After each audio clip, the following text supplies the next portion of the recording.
Friends, welcome to my YouTube channel. बच्चों देखो, कल हमने जो मॉलिक्यूलर बेसिस ऑफ इनहेरिटेंस वाला चैप्टर स्टार्ट किया था, उसमें हमने एक न्यूक्लियोटाइड के स्ट्रक्चर और उसके कंपोनेंट्स के बारे में पढ़ा था। आज मैं आपको बताऊंगी dinucleotides and polynucleotide के बारे में। ठीक है, इसका मतलब है कि जैसे कल हमने एक न्यूक्लियोटाइड का स्ट्रक्चर पढ़ा था, और अगर मैं उसको आपको बना के दिखाऊं तो एक न्यूक्लियोटाइड में आपने तीन कंपोनेंट्स बनाए थे। एक तो पेंटोज शुगर, जो राइबोज भी हो सकती है या डीऑक्सी राइबोज भी हो सकती है। इसके फर्स्ट कार्बन पे मैंने आपको दिखाया था कि यहाँ पे कोई भी नाइट्रोजनस बेस अटैच होगा, और जो ये बॉन्ड है ये होगा एन ग्लाइकोसिडिक बॉन्ड। ये इसका फिफ्थ कार्बन है और फिफ्थ कार्बन के साथ फॉस्फेट ग्रुप अटैच होगा, और जिस बॉन्ड के थ्रू ये फॉस्फेट ग्रुप शुगर के साथ अटैच होगा, ये बॉन्ड कौन सा है? फॉस्फोएस्टर। सो दो बॉन्ड्स हमने पढ़े थे, फॉस्फोएस्टर बॉन्ड, और ये वाला जो बॉन्ड है शुगर और एन ग्लाइकोसिडिक, ये बॉन्ड है एन ग्लाइकोसिडिक बॉन्ड। तो कल हमने इतना पढ़ लिया था, और मैंने आपको बताया था कि सेकंड कार्बन है ना शुगर का, अगर यहाँ पे सिर्फ H है तो ये है डीऑक्सी राइबोज शुगर, और अगर यहाँ पे H है तो ये OH है, तो ये है राइबोज शुगर। तो ये कल हम पढ़ चुके थे। आज मैं आपको बताऊंगी कि कैसे दो न्यूक्लियोटाइड्स आपस में जुड़ेंगे, कौन से बॉन्ड के थ्रू ये जुड़ेंगे, ये कनेक्शन कहाँ होगा। क्लियर? तो देखो, दो न्यूक्लियोटाइड्स को हमने जोड़ना है, तो उसके लिए हम थोड़ा सा इसको डिटेल में देखें तो कैसे कर सकते हैं। जैसे दिस इज अ शुगर, ठीक है, फर्स्ट कार्बन पे नो डाउट यहाँ पे एन नाइट्रोजनस बेस है। सपोज मैंने यहाँ पे एडेनिन जोड़ दिया, और ये जो फिफ्थ कार्बन है यहाँ पे CH2, और यहाँ पे फॉस्फेट ग्रुप होगा,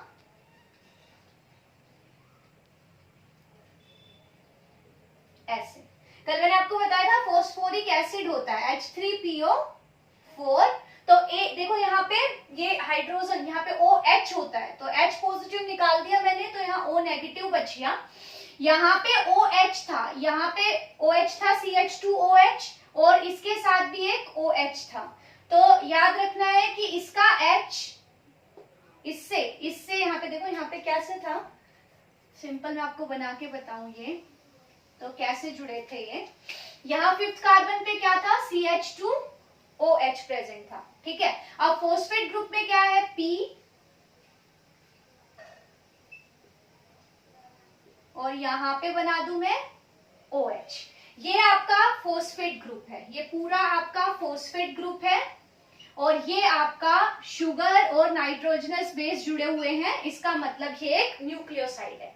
अब होता क्या है, जब ये फॉस्फेट ग्रुप जुड़ेगा तो यहां से ये OH और यहां से ये H, मींस ये H और ये OH, इसका मतलब है वाटर। एक वाटर का मॉलिक्यूल निकल जाएगा, यहां से OH और यहां से H गया, और इस ऑक्सीजन की हेल्प से, और ये शुगर का पांचवा कार्बन, यहाँ पे फॉस्फेट जुड़ जाएगा। ध्यान से देखना, कंफ्यूज नहीं होना।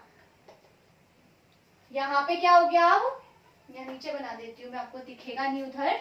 तो यहाँ पे क्या हो गया, ऐसे ऐसे ऐसे ऐसे, first carbon, second, third, fourth और फिफ्थ पे क्या हो गया? CH2, ये H निकल गया, ये OH निकल गया, यहाँ पे O बचा, तो OP, और यहाँ पे अपना एडेनिन जुड़ा ही हुआ था। तो ये एक न्यूक्लियोटाइड है। ठीक है, आया समझ? सिंपल सी बात है। यहाँ फिफ्थ कार्बन पे देखो, हर जगह यहाँ पे यही तो था, यहाँ पे H, यहाँ पे OH, यहाँ पे H, ठीक है, यहाँ पे H, ऐसे थी शुगर। और फिफ्थ कार्बन पे CH2OH था, और फॉस्फेट ग्रुप में OOO और यहाँ पे OH था। तो इसका हाइड्रोजन और इसका OH ग्रुप वाटर की फॉर्म में रिमूव हो गए, और इस ऑक्सीजन की हेल्प से ये शुगर और फॉस्फेट आपस में जुड़ गए टू फॉर्म अ न्यूक्लियोटाइड। ये सिंपल एक न्यूक्लियोटाइड है, और ये जो बॉन्ड है ये वाला शुगर और फॉस्फेट के बीच में, ये है फॉस्फोएस्टर बॉन्ड। अब हम दो न्यूक्लियोटाइड्स को आपस में जोड़ेंगे तो एक डाई न्यूक्लियोटाइड बन जाएगा। तो अब हम डाई न्यूक्लियोटाइड के बारे में पढ़ेंगे। What is a dinucleotide? दो न्यूक्लियोटाइड्स आपस में कंबाइन होंगे, और याद रखना कंबाइन होने में जो बॉन्ड होगा, मीन्स दो न्यूक्लियोटाइड्स जिस बॉन्ड के थ्रू आपस में कनेक्ट होंगे वो बॉन्ड होगा फॉस्फोडाइएस्टर बॉन्ड। ठीक है, कैसे बनाना है यहाँ देखो, हम एक न्यूक्लियोटाइड बना लेंगे पहले। ठीक है, यहाँ पे हमने 5th कार्बन पे CH2O, जैसा मैंने अभी आपको पढ़ाया था, O नेगेटिव, और यहाँ भी ऐसे O नेगेटिव। ये 3rd कार्बन, ये देखो ये 1st कार्बन, 2nd कार्बन, ये 3rd कार्बन, ये 4th और ये 5th। क्लियर इतना? अब मैं एक और न्यूक्लियोटाइड बनाऊं इसी के नीचे। थोड़ा आप ना क्या करना, अपनी जो 11th क्लास की बुक है उसमें बायोमोलिक्यूल्स वाला चैप्टर है, एक बार वहां से देख लेना तो आपको बहुत इजी हो जाएगा। ये दूसरा न्यूक्लियोटाइड बना रही हूँ, इसमें ये 1st carbon, 2nd, 3rd, 4th, और 4th के ऊपर यहाँ क्या लगा होगा CH2O, O नेगेटिव, और यहाँ पे देखो O नेगेटिव लिखा है, इसके साथ मैं ऐसे भी लिख सकती हूँ O नेगेटिव H पॉजिटिव, तो यहाँ पे मैंने लिख दिया OH। ठीक है, सिंपली O नेगेटिव इसलिए लिखा मैंने यहाँ पे क्योंकि H पॉजिटिव हमने यहाँ से निकाल दिया, अगर दोनों को लिख दूं तो भी गलत नहीं है। यहाँ पे मैंने लिख दिया OH, और 3rd वाली शुगर पे भी यहाँ पे क्या प्रेजेंट होता है OH, याद है ना? ये एक न्यूक्लियोटाइड है ऊपर वाला यहाँ तक, ये एक न्यूक्लियोटाइड है, ये दूसरा न्यूक्लियोटाइड है, इस पे भी 3rd पोजीशन पे OH होगा, यहाँ पे H होगा, यहाँ पे कोई भी नाइट्रोजिनस बेस होगा, यहाँ पे H होगा, सिमिलरली यहाँ भी कोई नाइट्रोजिनस बेस होगा। ये बात है। अब देखो इसमें भी वही होगा कि यहाँ से OH और यहाँ से H ये निकल जाएगा, और अगेन यहाँ से क्या हो गया 1 मोलिक्यूल ऑफ वाटर रिमूव हो गया, तो यहाँ पे बचा एक ऑक्सीजन, और इस ऑक्सीजन की हेल्प से ये दोनों कनेक्ट हो जाएंगे। कैसे? देखो बच्चों थोड़ी केमिस्ट्री लग रही है यहाँ पे, तो समझने की कोशिश करना। मैं अपनी तरफ से पूरी कोशिश कर रही हूँ कि मैं आपको समझा सकूं, बट स्टिल आपको थोड़ा सा अपनी बुक की भी हेल्प लेनी पड़े तो ले लेना। यहाँ पे CH2O, ये जुड़ा हुआ है 5th कार्बन पे, और देखो यहाँ पे OH था, अब मैंने बताया ना यहाँ से OH और यहाँ से H, तो इसका जो 3rd कार्बन है और इसका जो 5th पे यहाँ पे जुड़ा हुआ था CH2O,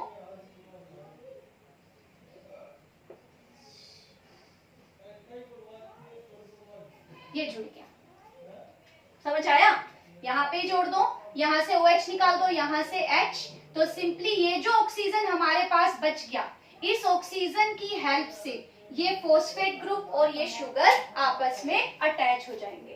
तो देखो ये जो कनेक्शन हुआ, ये कनेक्शन कहाँ हुआ?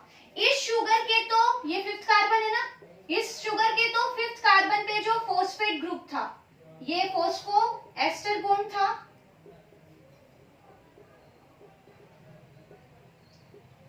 और एक एस्टर बॉन्ड यहाँ पे बन गया, यहाँ पे भी तो फॉस्फेट ऐड हो गया, जैसे ये फॉस्फेट यहाँ पे ऐड था, ये देखो ये फॉस्फो एस्टर बॉन्ड था,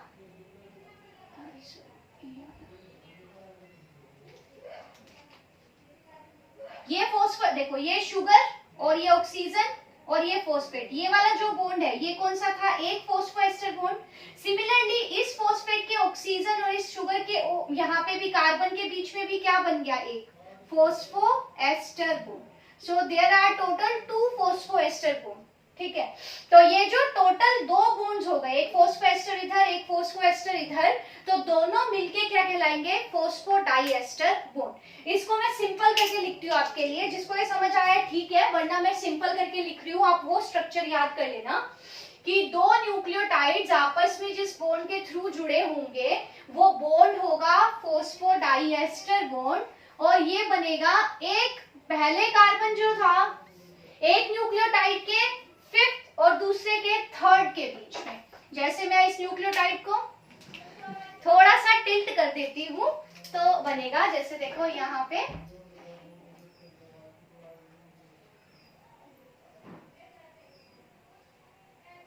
ये एक न्यूक्लियोटाइड है, ये इसका 1st carbon second, third, fourth और फोर्थ पे यहाँ पे क्या जुड़ा हुआ है, CH2 और फॉस्फेट ग्रुप। मैंने कल आपको बताया था फॉस्फेट ग्रुप को आप P सर्कल से रिप्रेजेंट कर दो।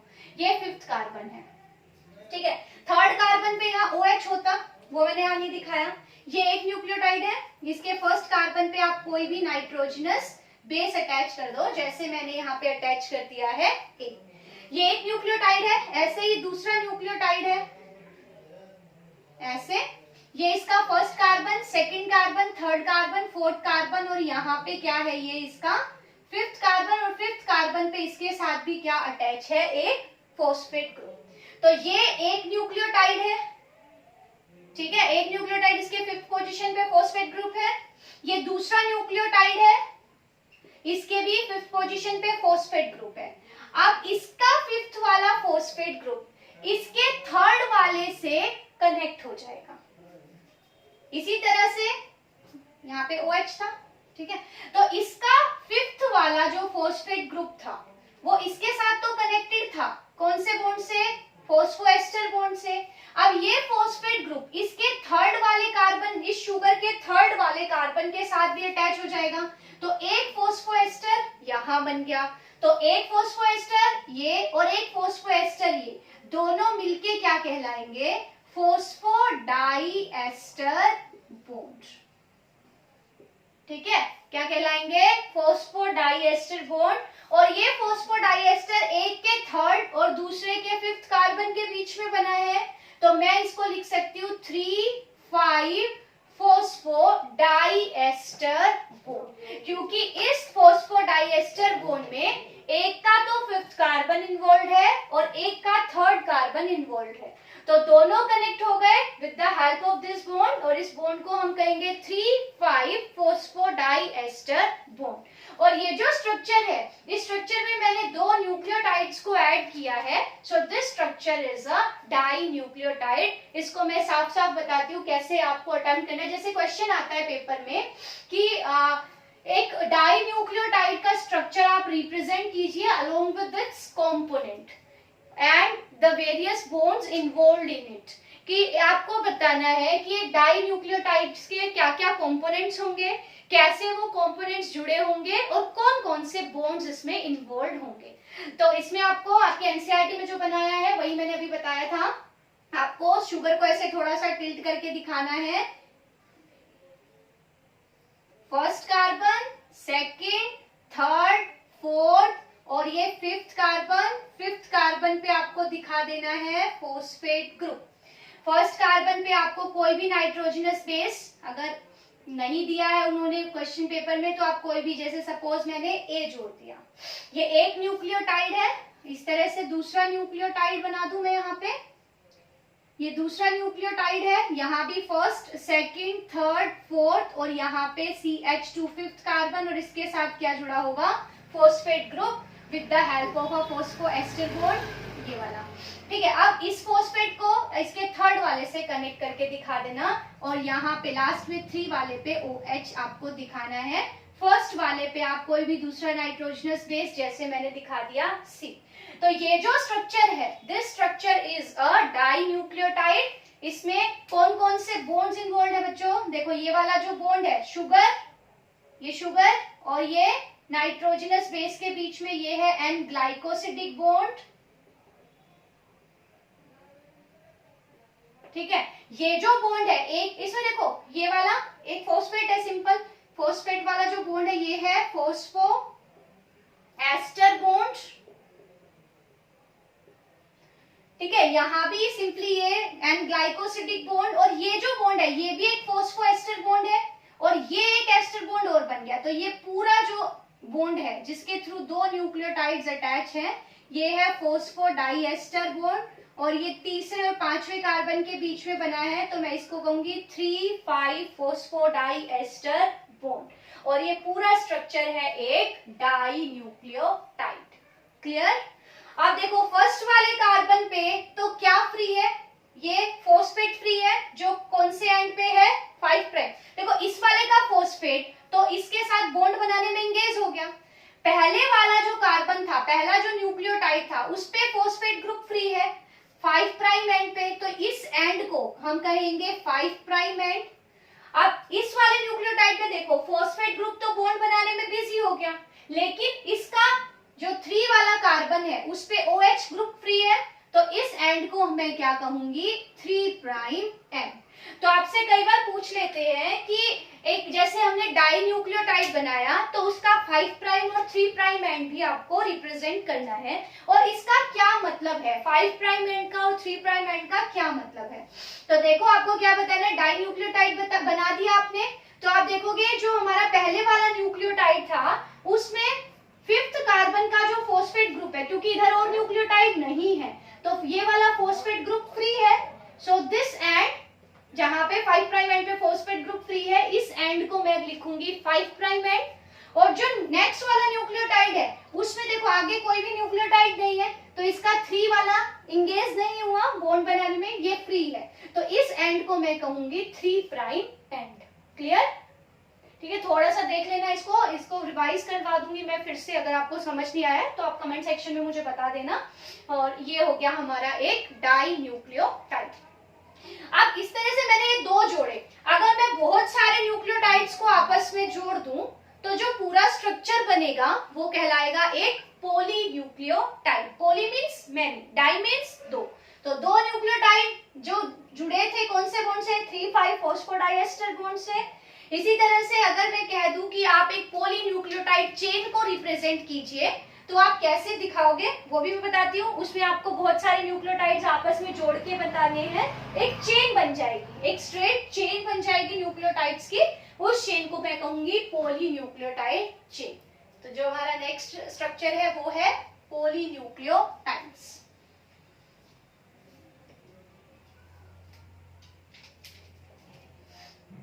पॉली मीन्स मैनी, और नाम से पता चल रहा है बहुत सारे न्यूक्लियोटाइड्स को जोड़ना है, पॉलीन्यूक्लियोटाइड चेन। इस पॉलीन्यूक्लियोटाइड चेन को आप कैसे रिप्रेजेंट करोगे, तो अभी मैंने 2 बनाए थे, ऐसे हम बहुत सारे बनाएंगे। देखो एक न्यूक्लियोटाइड, आप ऐसे पहले शुगर बना लेना, फिर हमें कंपोनेंट्स अटैच कर देंगे। जैसे मैं 4 दिखा रही हूँ आपको, आप 4 से ज्यादा भी दिखा सकते हो, ठीक है। इसमें नंबर डाल देंगे, ये फर्स्ट न्यूक्लियोटाइड है, ये सेकंड न्यूक्लियोटाइड है, ये थर्ड है और ये फोर्थ है। अब इनके कार्बन की नंबरिंग करूं मैं, तो इस शुगर का first carbon, second, third, fourth, और फोर्थ के साथ आप क्या अटैच कर दोगे यहाँ पे 5th कार्बन। कैसे अटैच कर दोगे, CH2, और 5th कार्बन के साथ आप जोड़ दोगे फॉस्फेट ग्रुप को, ठीक है। अब एक फर्स्ट वाले कार्बन पे आप कोई भी शुगर को नाइट्रोजनस बेस को लिख दोगे, जैसे A लिख दिया, ठीक है। दूसरे वाले में सपोज मैंने यहाँ फर्स्ट पोजीशन पे C अटैच कर दिया, ये दूसरा कार्बन, तीसरा, चौथा और इसके साथ ये 5वां, तो इसके 5th पे फॉस्फेट को इसके साथ कनेक्ट कर देना, ठीक है। अब इसका फर्स्ट, इस पे आपने जैसे सपोज T लिख दिया, कोई भी हो सकता है T, दूसरा कार्बन, तीसरा, चौथा और यहाँ पे 5वां कार्बन बना दोगे, उस पे फॉस्फेट, और इसको इसके साथ कनेक्ट कर देना, एक का थर्ड, एक का 5th। इसी तरह से फर्स्ट पे जैसे सपोज मैं यहाँ पे G लिख दूं, फर्स्ट, सेकंड, थर्ड, फोर्थ, और इसके साथ यहाँ पे 5th पे फॉस्फेट ग्रुप, और इसको यहाँ अटैच कर देना। और जो लास्ट वाला है उसमें थर्ड, 1, 2, 3 वाले पे क्या दिखा देना, OH। तो ये जो एक चेन बन गई, इसको हम कहेंगे पॉलीन्यूक्लियोटाइड चेन। अब ये वाला एंड देखो, 5th वाला कार्बन फ्री है ना यहाँ पे, तो ये वाला एंड कौन सा है, 5 प्राइम एंड, और जो लास्ट वाला न्यूक्लियोटाइड है उसका 3 वाला OH फ्री है, तो ये एंड कौन सा है, 3 प्राइम एंड। तो ये चेन हम इसको ऐसे लिख देंगे कि sugar phosphate, sugar, phosphate, sugar, phosphate, sugar, फिर आगे अगर और होती तो फॉस्फेट, शुगर। तो अल्टरनेटिव किससे बनी है ये chain, sugar, phosphate, sugar, phosphate, sugar, phosphate, sugar, phosphate, इस तरह से चलती जाएगी। तो ये एक जो पूरी चेन है ऐसे, इसका एक एंड तो क्या है 5 प्राइम, और लास्ट वाला जो न्यूक्लियोटाइड है वो उस पे क्या है 3 prime and. So this chain is a polynucleotide chain. अब जब आप ये स्ट्रक्चर समझ लोगे तो मैं आपको आगे समझाऊंगी डीएनए के स्ट्रक्चर के बारे में। देखो जैसे हमने यहाँ पे एक पॉलीन्यूक्लियोटाइड चेन बनाई है, डीएनए में ऐसी 2 चेन्स होती हैं, वो 2 चेन्स बनानी है, एक चेन हो गई, ऐसे ही हम एक चेन नीचे बना लेंगे और उन 2 चेन्स को कनेक्ट करेंगे, तो double helix, sorry double stranded कह दूंगी मैं यहाँ पे, आपको हेलिक्स का मतलब बाद में समझाऊंगी। तो देखो जब आपको एक पॉलीन्यूक्लियोटाइड चेन बनानी आ जाएगी तब आपके लिए डीएनए के स्ट्रक्चर को समझना इजी हो जाएगा, क्योंकि डीएनए के अंदर ऐसी 2 पॉलीन्यूक्लियोटाइड चेन होती है। तो तब तक के लिए आप इसको रिवाइज करो, कल मैं आपको नेक्स्ट वीडियो में पढ़ाऊंगी डीएनए के स्ट्रक्चर के बारे में कि कैसे डीएनए में 2 चेन्स आपस में जुड़ी हुई होती है, तो वो हम पढ़ेंगे कल। तो उसके पहले आपको इसको रिवाइज करना बहुत ज्यादा जरूरी है। Thank you so much, have a nice day.